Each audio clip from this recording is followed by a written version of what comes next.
Hi, my name is Miranda. Today I will do my informative speech for you, and here are my members of my audience. Jason Leonard, Pamela King, Victor King, Dina Bolden, Isaac Bolden, and Terry Ewer.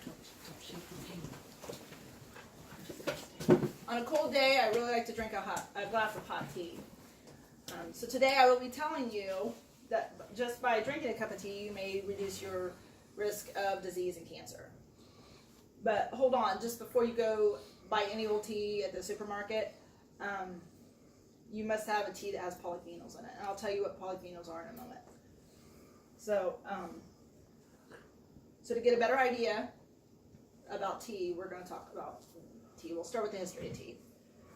So as stated in the University of Cambridge, Just Your Cup of Tea article, the history and health claims of the nation's favorite brew, according to a Chinese legend, in 2737 BCE, Emperor Shennong discovered tea by a tea leaf blowing into his cup of hot tea, or cup of hot water.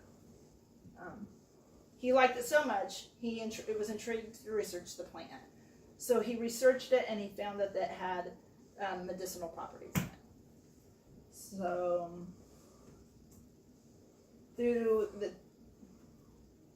up until the late 6th century, tea was used for medicinal purposes. After that, through the 10th century,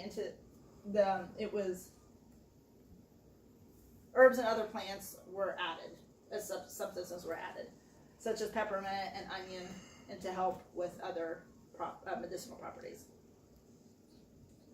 So eventually tea was just no longer used for medicinal properties. It was also consumed as a regular beverage.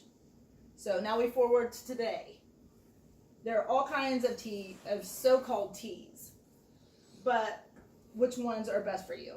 According to Time's 13 Reasons Tea is Good for You, it states that you should make sure your tea actually comes from the Camellia sinensis plant, which is the plant that has the tea plant.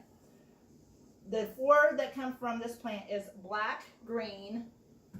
We have the black. Where's our green? Green and white, and our oolong.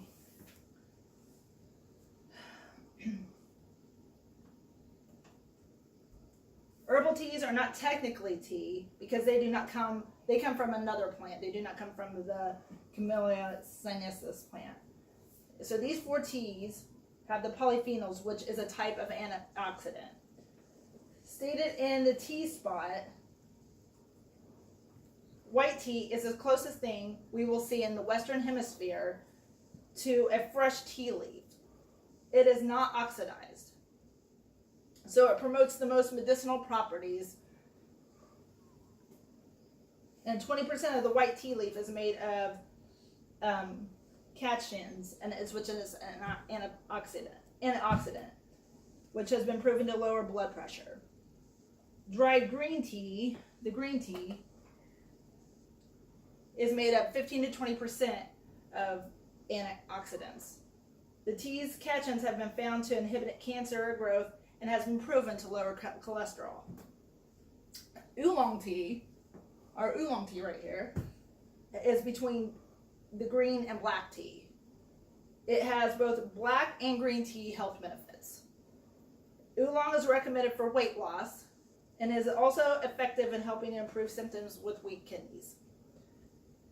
Black tea is known to help with known to help with fatigue and eliminate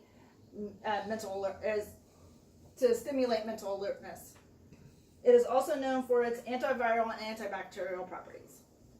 Topically, it can be applied to burns and to cuts, and it can also help be applied to sunburn for the relief of the sunburn relief.